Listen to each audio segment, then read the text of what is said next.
And time now for a Monday Roundtable. All right, joining us are Ari Rabin-Havt, radio host and former advisor to Senate Minority Leader Harry Reid. Also with us, the president of Citizens for Self-Governance, attorney Mark Meckler. Thank you both for being with us.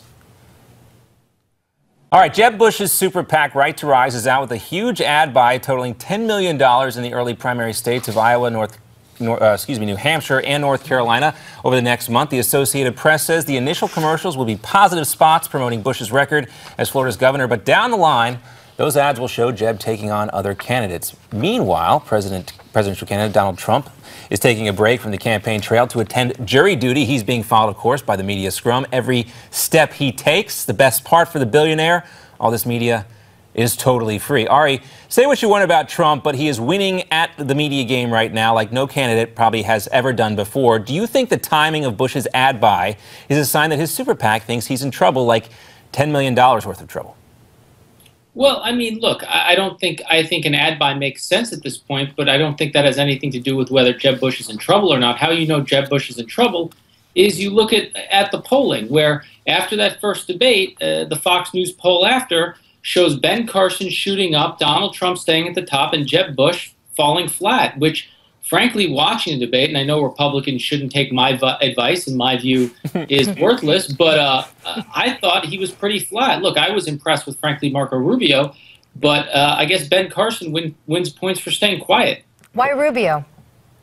I actually thought he gave a compelling story. I thought he showed himself. If I were Hillary Clinton's campaign, I would say he would, from his debate performance, would be the candidate I would have the most trouble with, to be honest. I thought he offered a very compelling vision, one I disagreed with, but one stated in a fairly compelling way, actually. Well, Ari, we want you to know everyone's opinion matters here at Newsmax now. Mark, we can put up those poll numbers, too, because we broke it down into who's moved the most up and who's moved the most down. Let's take a look at the political outsiders, with the exception of Donald Trump, who is down a percentage point. And if you look at some of the polling, he's starting to trend down a little bit. But as Ari mentioned, Ben Carson up 5 points, Ted Cruz up 4 points, Carly Fiorina up 3 points. Meantime, Jeb Bush down 6, Scott Walker down 3, Marco Rubio down 1, and Rand Paul down 2. What's your take on this polling, Mark?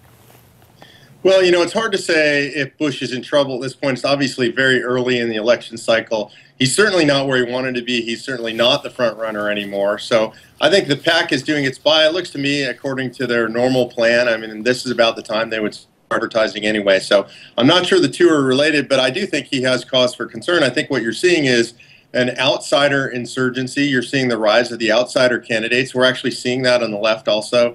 Bernie Sanders far exceeding anybody's expectations. I think the mood in the country is for the outsiders, and Jeb Bush clearly is not that. Ari, who do you think should be concerned the most? I know it's early on, but who should be worried? What do you mean? On the GOP side, who should be concerned? Everybody, that they might nominate Donald Trump. Let me rephrase. Who do you think is going to be the first one to say, I'm out of here? Well, I think Rick Perry certainly is the person who has kind of fallen the most off the radar screen in comparison to his media prominence, has kind of failed to ignite. I think Rand Paul has failed. I thought there would be a constituency based on his father's elections and candidacy that would kind of stick by him and create a floor. I don't think that's happened. Look, I think Jeb Bush has the time and money to hang out and see what happens. I think other candidates like Rick Perry needed a bump, even though he's got $10 million sitting in a super PAC, and I think Rand Paul certainly needed a boost. Mark, we look at Scott Walker's, we played a clip of this earlier from his soapbox speech today at the Iowa State Fair, and he is taking on also this anti-establishment kind of tone, Washington outsider. I ran the state of Wisconsin. It's much different than what those clowns in Washington are doing.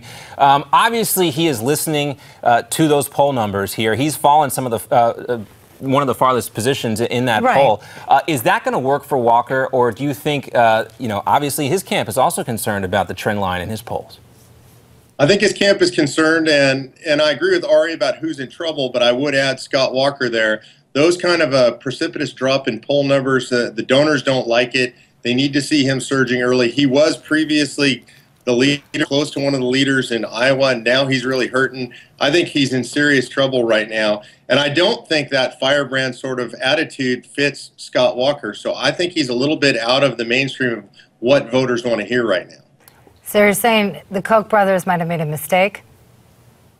You know, I think there's their lots bets of like people that everybody might have else. made a mistake. It's really hard to say this early on who's going to end up being right. Right. My crystal ball's not that good. I just think Walker's in trouble right now. The one thing that Walker does have that Jeb Bush doesn't have is that ability to get up there on the soapbox and play this, I'm not part of the Washington crowd, I'm not part of the political elite, and he's obviously gone to that play in the playbook.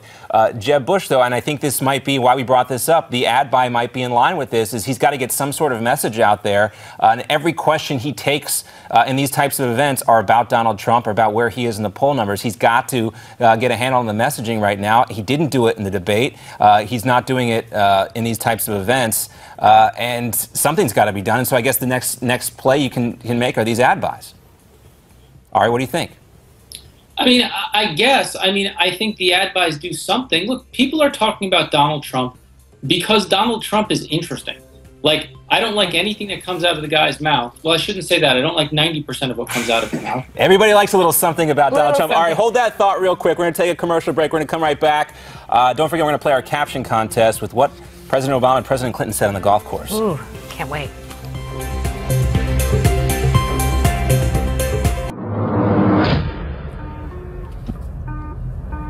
Back for part two of our Newsmax Now Roundtable. Ari Rabin-Havt, radio host and former advisor to Harry Reid, and president of Citizens for Self-Governance, attorney Mark Meckler. Thanks for joining us. Now, John asked you a question, Ari, and you didn't get to finish up, so I wanted to give you a chance to be able to do that.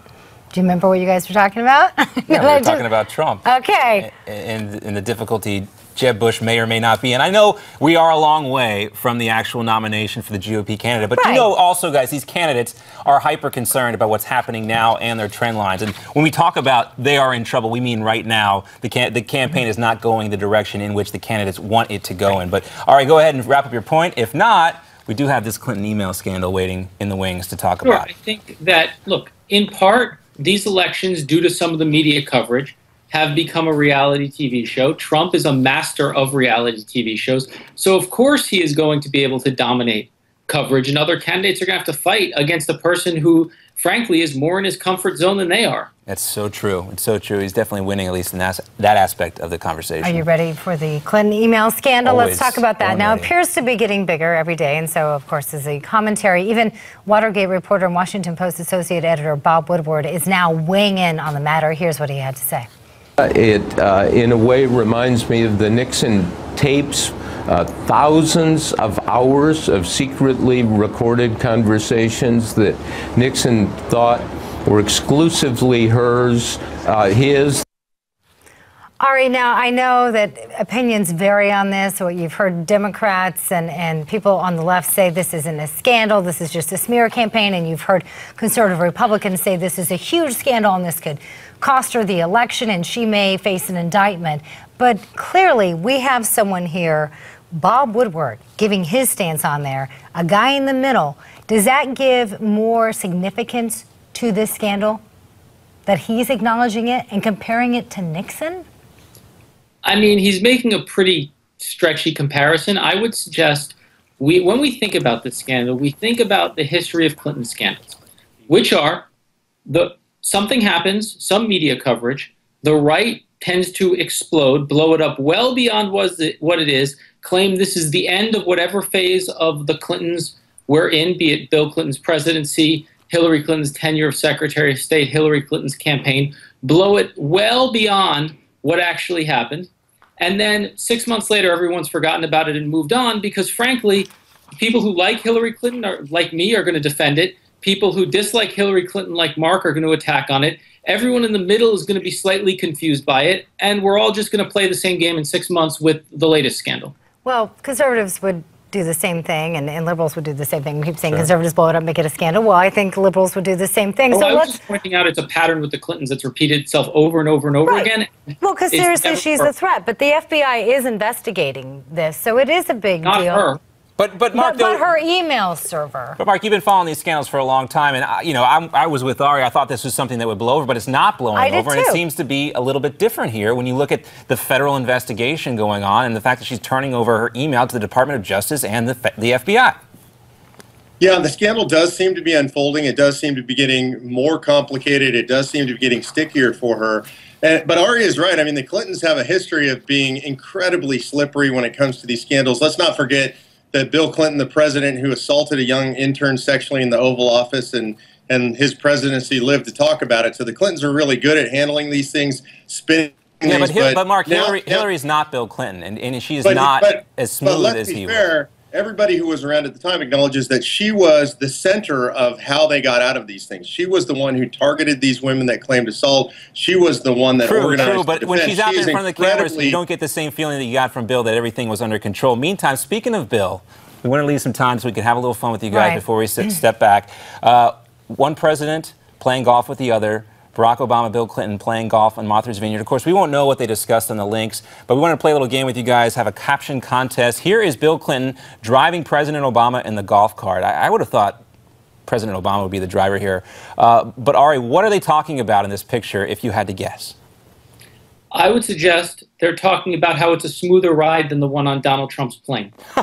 Ooh, nicely done, Mark. What about you? What do you think? I would suggest Bill Clinton is saying something like, they look pretty good over there on the 14th, and that President Obama is saying, don't even think about it, Michelle will kill me. Oh, all right, one more picture to go. We got about a minute left, guys. Let's put up the next picture on the screen and see if we have it ready for you. Do we have the next picture? All right. There you go. This picture, it could either be Bill Clinton explaining his swing to Obama or getting very angry with him. Ari, what do you think? He's saying this is what you'll be doing every day in the after 18 months. All right, Mark, last word to you. Clinton is saying, what do you mean you're going to endorse Joe Biden? Nice. Good you guys point. are great sports. Good Thanks point. so much for joining us. Thanks for playing our caption contest. Hopefully, if we got more pictures that warrant it, we can do this again. Yeah, we might again. have to do that again. You guys were pretty good at this. Ari and Mark, thanks so much for joining us on a roundtable today. Thank you. Thank you. All right, coming up next on Newsmax Now, has the Islamic sect known as Boko Haram lost its leader? According to the president of Chad, it has. But there are conflicting reports out there. What is the real story? We'll have in-depth analysis with Newsmax chief Washington correspondent John Gizzi coming up right after this.